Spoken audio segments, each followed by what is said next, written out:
గురువు గారు తదుపరిగా మీన రాశి గురించి వివరించండి. మీన రాశి వారికి సెప్టెంబర్ నెలలో 2024 సంవత్సరంలో బ్రహ్మాండంగా ఉంటుంది. బెట్టింగ్ల మీద వీటి మీద చాలా మంది మీన రాశి వాళ్ళు డబ్బులు కట్టారు. అవన్నీ కూడా పీకల మీదకి వచ్చేసినాయి. కాబట్టి ఏ రేంజ్ లో అంటే 35 నుంచి 45 లక్షల రూపాయల రేంజ్ లో కట్టారు. కాబట్టి అవన్నీ కూడా కట్టుకోవాలా. బ్యాంక్ నుంచి లోన్లు తీసుకోవడం ఇవన్నీ కూడా చేశారు. ఇక వృత్తి వ్యాపార ఉద్యోగ విషయాల్లో బ్రహ్మాండంగా ఉంది. జీతబత్యాలు పెరుగుతాయి.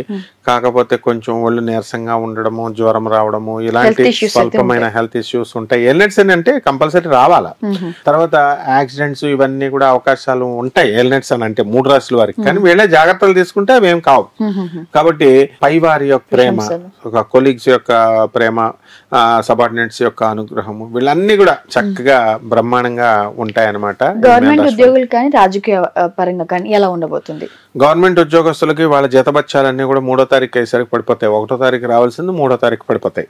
కాబట్టి కొంచెం జాప్యం ఉంటుంది. ప్రైవేట్ ఉద్యోగస్తులకైనా జీతాలు కొంచెం లేట్ గా రావడం ఉంటాయి, కానీ ఫుల్ గా ఎగ్గొట్టడాలు ఉండవు.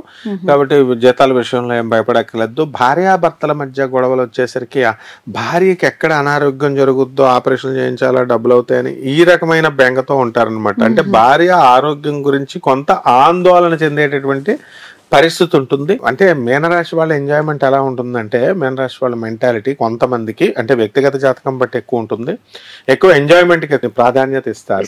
భార్యను చూడలేకపోతున్నాను, నా పిల్లల్ని చూడలేకపోతున్నాను నేను అనేటటువంటి బాధ ఉన్నా కూడా వీళ్ళకి తన ఎంజాయ్మెంట్ కి అడ్డొస్తే వీళ్ళని పుట్టింటికి పంపుతాడు భార్యని. అందులో డౌట్ లేదు. వెళ్ళి 10 రోజులు ఉండరా, నేను ఎంజాయ్ చేయాలని డైరెక్ట్ చెప్పేస్తారు వీళ్ళు. మీనరాశి వాళ్ళంతా స్ట్రైట్ ఫార్వర్డ్ అనమాట. కాబట్టి ఈ యొక్క మీనరాశి వాళ్ళకి వ్యాపారాలలో తిరుగులేదు ఈ నెలలో. విద్యార్థులు వచ్చేసరికి చదువులో కొంచెం వెనకబడిపోతారు. ఈ వెనకబడిపోయినటువంటి వీళ్ళు కొంచెం జాగ్రత్తగా చదువుకోవాల్సినటువంటి అవసరం, ఇంపార్టెన్స్ ఉందన్నమాట. ఇక సౌందర్యానికి సంబంధించి ఎక్కువ జాగ్రత్తలు తీసుకుంటారు. మినిమం ప్రతి మీనరాశి వాళ్ళని కనుక నువ్వు తీసుకుంటే 15 కిలోల బరువు తగ్గుతారు. అంటే వెయిట్ లాస్ అనేటటువంటిది ఉంటుంది. అండ్ నెక్స్ట్ టార్గెట్ కూడా పెట్టుకుంటారు. నేను ఇన్ని నెలలు నేను 15 కిలోలు తగ్గాను కాబట్టి నెక్స్ట్ మంత్ ఛాలెంజ్గా చెప్తున్నాను, ఇంకొక 20 కిలోలు నేను తగ్గుతాను అని బెట్టింగ్ కాస్తారు. అంటే బెట్టింగ్ ఇస్ మీనరాశి వాళ్ళ లక్షణం. వైఎస్ఆర్ పార్టీ వస్తుందా, కాంగ్రెస్ పార్టీ వస్తుందా, ఇట్లాగా ఎలాగైతే బెట్టింగ్లు చేస్తారో ఐపీఎల్ వీటిల్లో అలా బెట్టింగ్లు కాస్తారనమాట. అండ్ షేర్స్లో వాటిల్లో లాస్ అయినా బెంగపడాల్సినటువంటి అవసరం లేదు. మళ్ళీ మీకు ఈ నెలలో పికప్ అయిపోతారనమాట. రాజకీయ పరంగా ఎలా ఉండబోతుంది గురుగారు? రాజకీయంలో మీనరాశి వాళ్ళు ముందుకు దూసుకెళ్ళిపోతారు. ఎందుకంటే మీన రాశి అంటే చేప, వీళ్ళు పట్టుకుంటే జారిపోద్దు, కొరమైన చేప. కాబట్టి వీళ్ళు రాజకీయ నాయకులకు కావాల్సిన లక్షణాలు అవే కదా. కాబట్టి వాళ్ళు ఏంటంటే రాజకీయ రంగాల్లో వీళ్ళు చక్కగా రాణిస్తారు, ముందుకు దూసుకొని వెళ్తారు. గేస్టులు అవన్నీ కూడా నామినేటెడ్ పోస్టులు వీళ్ళు కోరుకున్నవన్నీ కూడా వస్తాయి అన్నమాట. ఎక్కడికైనా గుళ్ళకి వెళ్ళాలి అనుకున్న వాళ్ళకి నెరవేరుతుందా, లేదా ఏమైనా ఆటంకాలు ఉన్నాయా? గుళ్ళు గోపురాలు తిరగడానికి మనకి ఏం ఆటంకాలు లేవు. వీళ్ళకి ఎల్నెట్స్ అని కాబట్టి తిరుగుతానే ఉంటారు.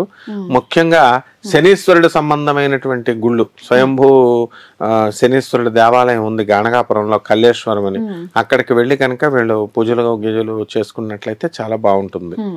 అయితే ఫారిన్ ట్రిప్స్ కానీ, ఫారిన్ స్టడీస్ కానీ, లేదా ఫారిన్ బిజినెస్ స్టార్ట్ చేయాలనుకున్న వాళ్ళకి ఎలా ఉంటుంది? మీనరాశి వాళ్ళకి ఫారిన్ సంబంధమైనటువంటి వ్యవహారాల మీద చాలా కన్నేసి ఉంచారు వీళ్ళు. చాలా కాలం నుంచి జరగట్లేదు. ఇప్పుడు ఇంకా ఈ నెలలో అవకాశాలు స్టార్ట్ అవుతాయి. జాగ్రత్తగా ఫారిన్ యూనివర్సిటీస్ నుంచి కూడా వీళ్ళకి సీట్లు రావడానికి అవకాశాలు ఉంటాయి. చిన్నపాటి లోపాలు ఉన్న వాళ్ళు తీసుకోవాల్సిన పరిహారాలు ఏమిటి? ఏలినాటి శని కాబట్టి శని జపం చేసుకోవాలా, శని స్తోత్రాలు చదువుకోవాలా. శనికి కిలోంపావు నల్ల నువ్వుల్ని, నల్లని వస్త్రాన్ని పేద బ్రాహ్మణులకి శనివారం నాడు ఉదయం 8 గంటలకి దానం చేయాలా.